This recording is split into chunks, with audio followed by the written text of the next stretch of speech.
Hi, I'm Christy. I want to talk to you today about making sure that your loved one can eat all the time. As I mentioned last week, I was able to apply for both Medicaid and food stamps on the same application. Now again, I understand this can be a controversial subject for some people. Not everybody wants to consider government assistance. And I understand this, and I don't necessarily disagree with it. But I also want to look at the future and at kind of a bigger picture situation. When AJ's out on his own, and I'm not sure that he's going to be able to earn enough to be able to support himself without programs like this. So in our area, the food stamp program is called SNAP, or Supplemental Nutrition Assistance Program. Now, once again, the application was not difficult to complete, although I did have a couple questions that I wasn't quite sure about. So I asked as we actually applied.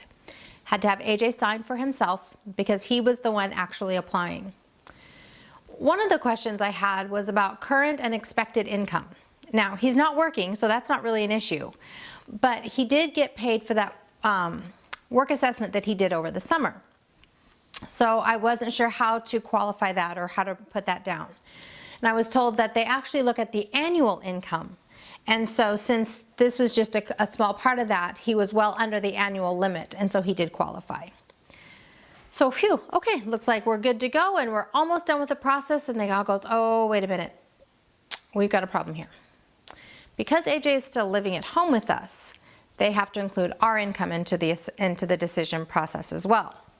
Well, that obviously means he doesn't qualify. Well, bummer. All right, we can live with this. And so I asked, well, when would he qualify and how long would it take for him to be approved at that point? I was told that when he moves out on his own and he's no longer living with us, or when he turns 22, regardless of where he's living, he would be considered a household unto himself, and he would be able to reapply and likely be approved at that point. As far as the actual approval process, we can go back into the office and fill out the application, and we should be able to be approved right there and leave with a card in hand. And then if we do that, then they'll have money on that card within about 24 hours. So not bad, especially for government bureaucracy, right? So as we were leaving the appointment, we ran into one of AJ's friends and her grandma that she lives with and found out that his friend had been approved. Great, congratulations. So Grandma and I got talking and, well, were you approved? Well, no, we weren't. And I explained why. And she said, well, that's kind of strange because we had to put ourselves down, but we just marked that we weren't approved or we weren't applying for it. So she was approved. AJ's friend was approved. So, we talked about it and we decided at this point, we're not going to pursue it. It's not a big deal to us. But that's something that I would have asked about if I had known at the time. So how does this help you? I have a couple thoughts for you. First of all, the requirements are likely to vary from state to state and maybe even city to city. So your experiences and the requirements that you have are likely to be slightly different than what I described here.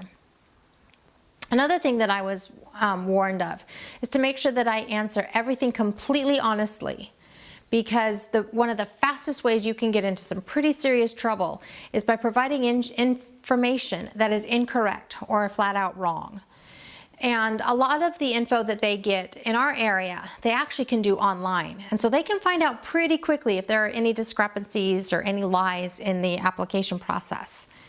Now, the upside to this is that they can also approve you really quickly because they can confirm what you're telling them. Another thing I would say is that the amount that AJ's friend received doesn't sound like a lot when you first hear the number.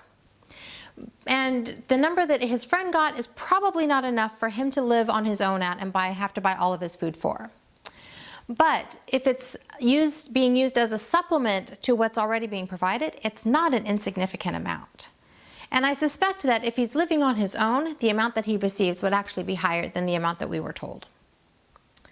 Another suggestion that I have is that if you know anyone who's applied for food stamps or works with people who apply or helps others apply, I would talk to them ahead of time. See if there's any specific questions they need to know about or any nuances in your area that they can give you the heads up on. It might be helpful.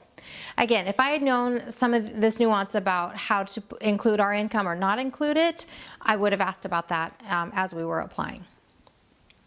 So my question for you this week is this. Have you applied for food stamps for your loved one? If so, what was the process like? Was it similar to what I described? Is there anything I'm missing?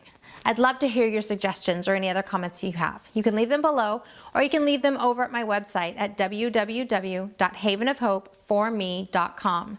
This originally posted in November of 2018. I'd also appreciate it if you would share this with anybody that you think would find it helpful. I'd love to help as many families as possible. If you're interested in signing up for my email newsletter, you can do that over on the website. This makes sure that you can find out about all the pieces to this process, as well as finding out about new content as it comes out. I strive to only send things that you'll find helpful, informational, or useful. I'm grateful to have this part of the process figured out, even if we were denied this time around. I'm trying to find the humor in the inconsistencies through this whole process, and I'm remembering that once again, life is good, and there's absolutely never a dull moment.